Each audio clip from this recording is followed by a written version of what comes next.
What if the greatest threat to freedom doesn't arrive with soldiers, but with policies?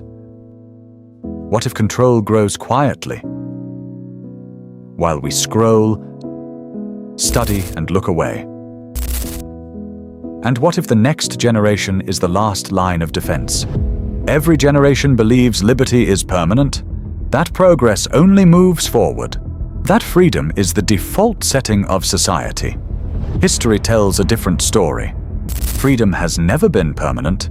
It has always been argued for, defended, reclaimed. In the 17th century, thinkers like John Locke challenged the divine right of kings. They made a dangerous claim that human beings are not born to serve rulers. They are born with rights, life, liberty, property. Radical words, revolutionary consequences. Later, Adam Smith revealed something equally disruptive: that when individuals are free to exchange voluntarily, without coercion, without central command, prosperity follows. Innovation accelerates, civilization advances. And throughout history, a pattern emerged.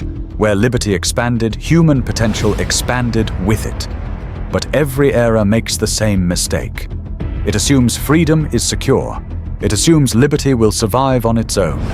It never does. Liberty survives only when a generation chooses to defend it. No society collapses in a single day. Freedom rarely ends with a bang.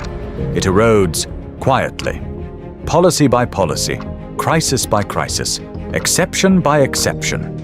And every time, people say, it's temporary.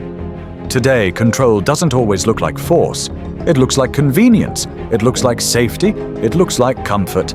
But when ideas are filtered, when speech becomes conditional, when opportunity requires permission, liberty shrinks without ever announcing it. Universities were meant to be marketplaces of ideas, places where disagreement sharpens thinking, where dissent strengthens truth. But when questioning feels risky, when silence feels safer, the culture shifts, and freedom loses its first defenders. That is why communities built on liberty matter, not to protest, not to perform, but to think critically, to challenge assumptions, to develop the courage to speak before silence becomes habit. Education is where awareness begins.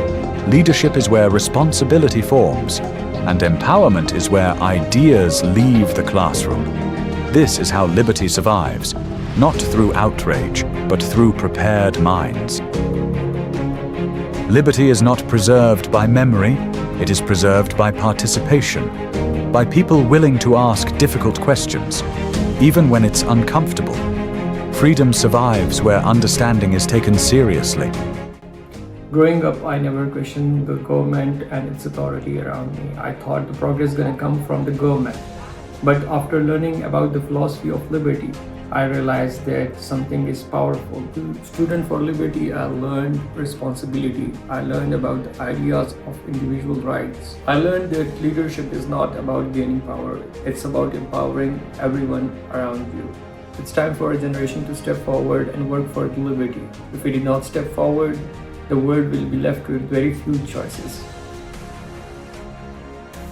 Individuals like Ahmad Mujtaba do not claim to be heroes.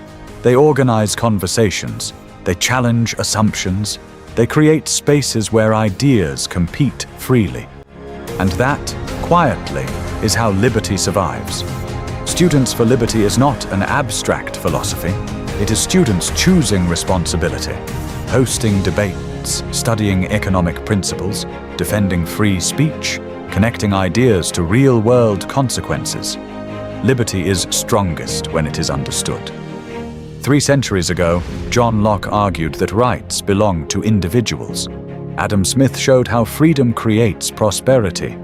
John Stuart Mill warned that silencing dissent silences progress. Today, those ideas do not survive in books. They survive in classrooms. Every generation inherits a choice: to assume freedom will last, or to understand that it must be renewed. Liberty does not need spectators, it needs participants.